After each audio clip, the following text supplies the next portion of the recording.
বাগেরহাটে জ্বালানি তেলের সংকট তীব্র আকার ধারণ করেছে। অনেক পাম্পে তেল না থাকায় বন্ধ রয়েছে, আর খোলা পাম্পগুলোতে দেখা যাচ্ছে দীর্ঘ লাইন। তেল পেতে ঘন্টার পর ঘন্টা অপেক্ষা করতে হচ্ছে মোটরসাইকেল চালক ও গাড়ি চালকদের। ফলে ভোগান্তি বাড়ছে সাধারণ মানুষের মাঝে। এই পরিস্থিতি নিয়ে সবশেষ জানবো সহকর্মী SM সোহানের কাছ থেকে। তিনি আছেন বাগেরহাটে। সোহান, জ্বালানি সংকটের যে অবস্থা, এই অবস্থায় সবচেয়ে ভোগান্তিতে পড়ছেন মোটরযান চালকরা। এর পাশাপাশি কৃষিক্ষেত্রেও প্রভাব পড়েছে। বাগেরহাটের বিস্তারিত তথ্য জানাবেন, সংকটে কারা কারা ভোগান্তিতে আছেন? আসলে এই যে তেল সংকট চলছে এটি কিন্তু বেশ কিছুদিন ধরে বাগেরহাটে একই পরিস্থিতি বিরাজ করছে।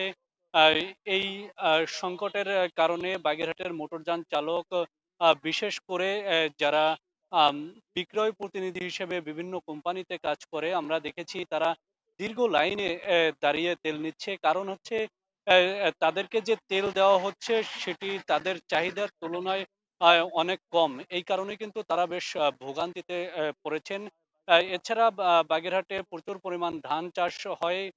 বাগেরহাটে এবার প্রায় 2,70,000 হেক্টর জমিতে বোরো চাষ হয়েছে। এই বোরো চাষিরাও কিন্তু এক ধরনের বিপাকে পড়েছে। কারণ ডিজেল এর ক্ষেত্রেও রেশনিং করা হচ্ছে।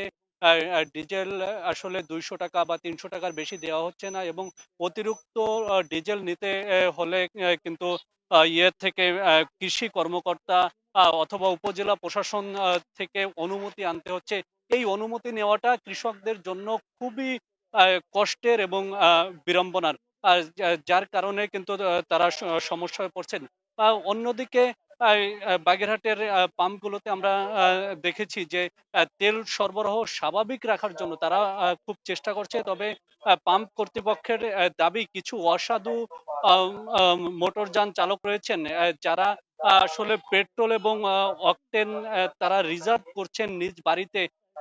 কারণ প্রতিদিন তারা তেল নিচ্ছেন এবং এই তেল নিয়ে রিজার্ভ করার কারণে এই তেলের সংকটটি দেখা দিয়েছে।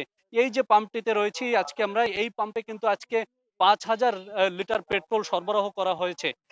অন্য দিনে এই 5,000 লিটার পেট্রোলে কিন্তু 30 ঘন্টা তারা বিক্রি করতে পারতেন। তবে আজকে কিন্তু সর্বোচ্চ 6 ঘন্টায় এই 5,000 লিটার পেট্রোল কিন্তু শেষ হয়ে গেছে।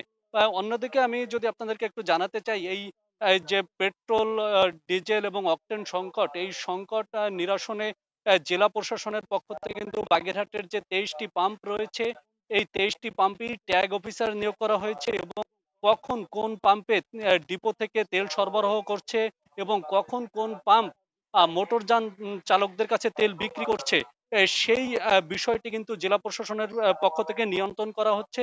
এবং ট্যাগ অফিসার, পুলিশ এবং আনসার সদস্যদের সম্মুখেই কিন্তু এই পুরো প্রক্রিয়া সম্পন্ন হচ্ছে বলে আমাদেরকে জেলা প্রশাসনের পক্ষ থেকে জানানো হয়েছে।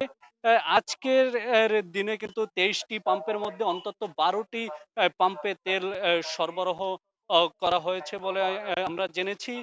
তবে এই তেল সরবরাহ মোটর সাইকেলে 200 টাকা, এবং অন্যান্য যে বড় যানবাহন রয়েছে সেগুলোতে আসলে পরিমাণ মতো তেল দেওয়ার চেষ্টা করছেন পাম্প অপারেটররা।